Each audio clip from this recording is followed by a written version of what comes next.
Next week is All-Star Weekend, and the Chicago Cubs are going to have a lot of time off. Craig Counsell needs to get on the phone and start making calls. But here are three. That's right.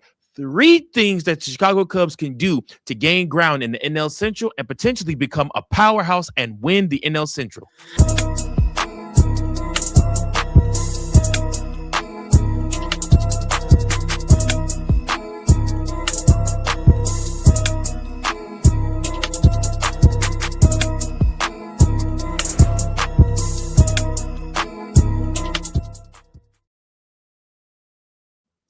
Welcome in, everybody, to another episode of Chicago Cubs Central, your number one spot for all things Chicago Cubs. I am your host, Mike Jones. Thanks so much, guys, for tuning in to another episode.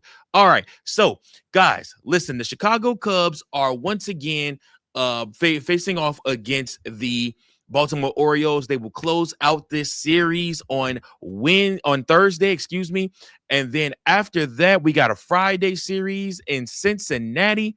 That's right. And then after that, the Chicago Cubs will head into the All-Star break, where the Chicago Cubs will be able to chill, relax, but not everybody needs to be chilled and relaxed. There needs to be a come to Jesus meeting between Jed Hoyer, Theo Epstein. Where did I get that from?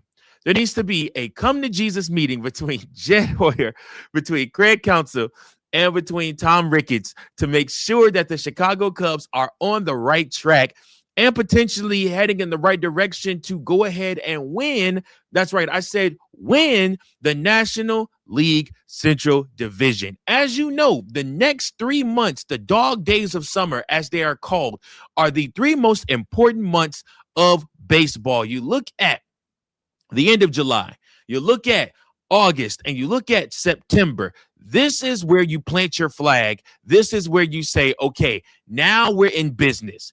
So, Cub fans, listen, the Cubs have been playing some outstanding baseball. We've seen some highs. We've seen some lows. The offense right now looks like it's clicking. The rotation has kept them in games, even though they have not been healthy. And this team has put itself in a position to compete. This is exactly what Jed Hoyer said he needed to see in order to be willing to make moves at the deadline. So, the Chicago Cubs need to make moves at the deadline because they are in a position to compete. They are right now 6 games back in the National League Central from the Milwaukee Brewers. Now, again, that as of right now may seem like a tall mountain to climb, but when you think about it, you do still have to face the Brewers multiple times, and the Brewers still have a tougher strength of schedule than the Chicago Cubs when it goes towards the end of the season. So, again, like I said, I think the Chicago Cubs very well still have a chance to win the Central Division. They need to go on a couple of heaters in order to be able to do so. But at the same time, like I said, I still think they're very much capable and possible to do this. What are some moves that the Chicago Cubs can do? Let's move into 3 of them that can put the Cubs over the top. So, number 1, add a frontline starter.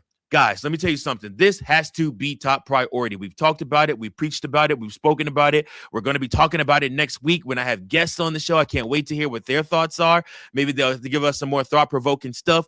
But you can never have too much starting pitching, as you can see from the Chicago Cubs, who have had basically a full roster of starting pitchers that have been on the injured list this season. So when you're thinking about October baseball, you're thinking about starting pitching. The Cubs have gotten quality performances from the rotation for the most part, but every playoff contender is looking to strengthen that area.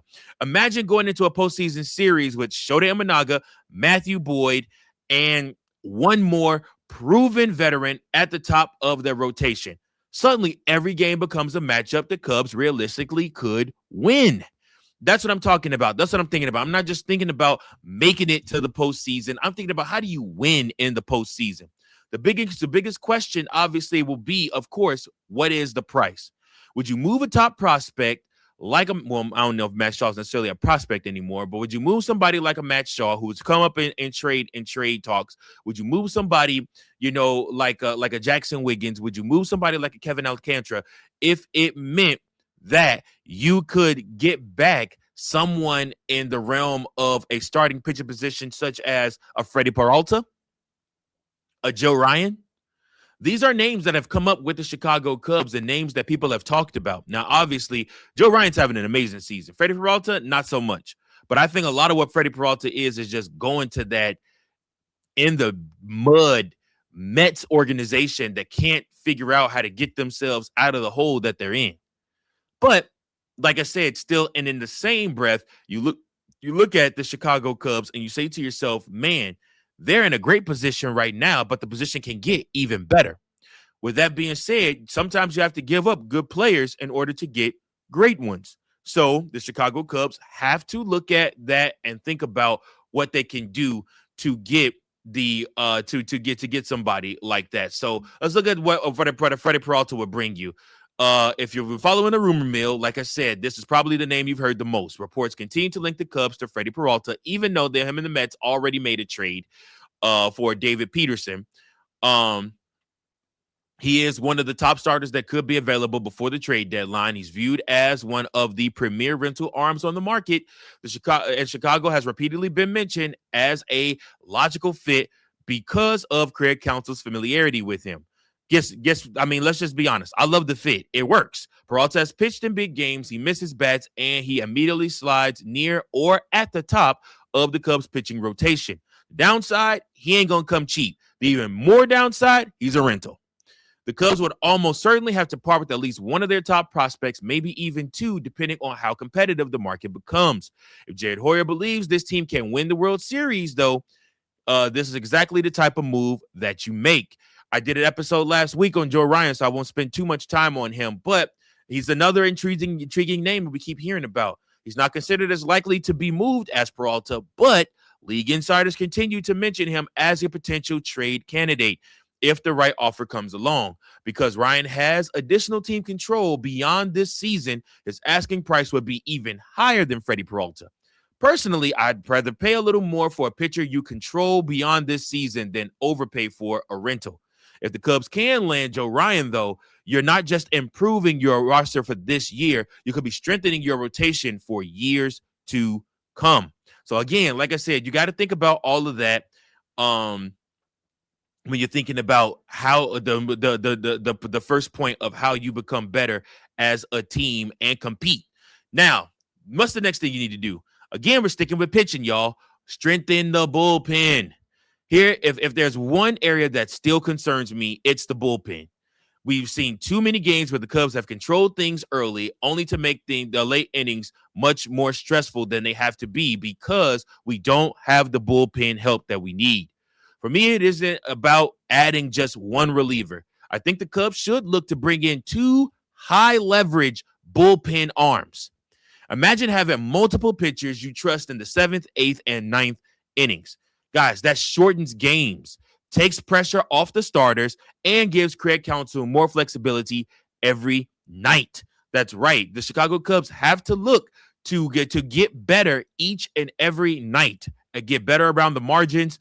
And championship teams don't just win with the stars. They win because they have a reliable, deep bullpen. And Chicago Cubs bullpen, I ain't gonna lie to y'all, is not deep at all. We got some young kids still trying to figure it out, and we got a couple veterans trying to prove that they still belong. But I need some for sure guys. I need some, we don't have a worry. We know these outs are getting ready to come. Load the bags, unload the bags, it don't matter. We understand that we got out-getters. We got guys that are just going to go throw flames and get outs. I've been very impressed with how Craig Counsell has been able to maneuver with the bullpen and shambles primarily majority of the season. Guys on there that you can't trust, guys giving up runs, guys giving up big hits.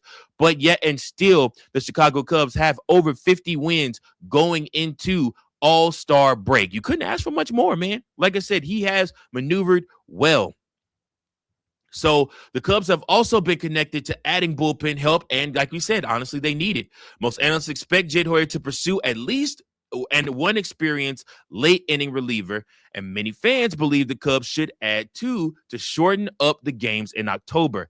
Guys, you don't need a bullpen full of all-stars. You just need reliable arms who can get big outs in the 7th, 8th, and 9th innings.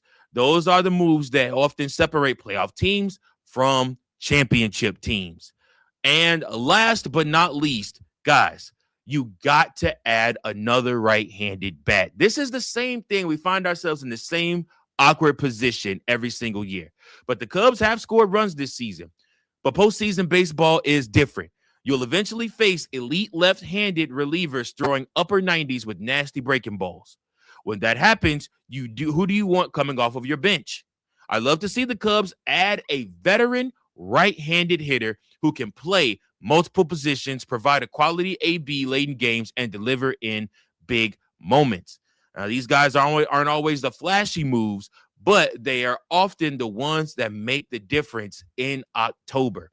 Now, again, the Chicago Cubs did so last year when they did it, but again, like I said, I think that they could find something better out there on the market this year. We'll just have to see what happens. But we also do have Matt Shaw.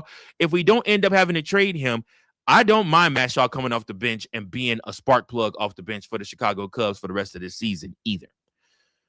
If I'm Jed Hoyer, here's my wish list. Trade for Freddy Peralta to solidify the rotation. Add 2 proven late inning relievers.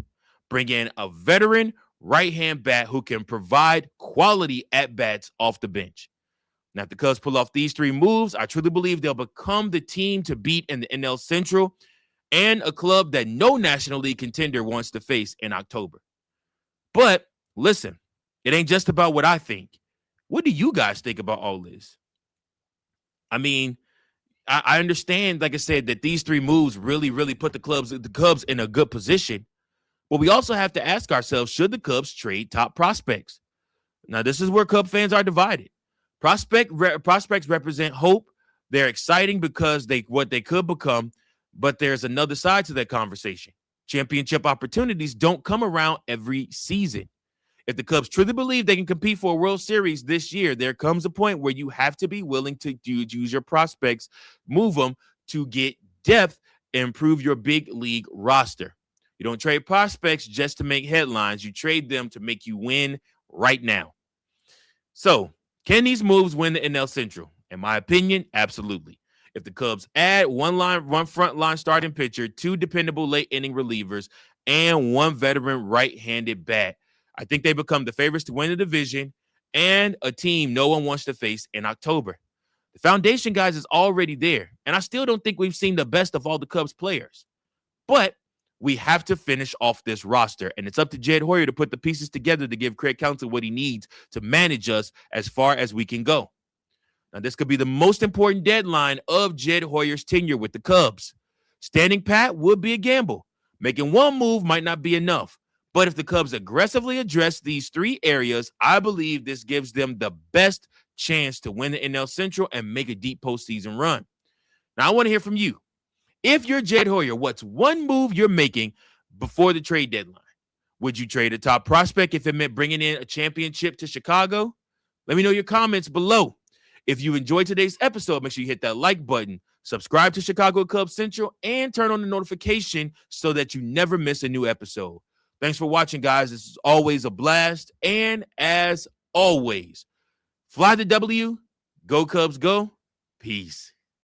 Thank you for watching another episode of Chicago Cubs Central, the #1 spot for all Chicago Cubs content. Remember to like, share, subscribe for more Cubs content.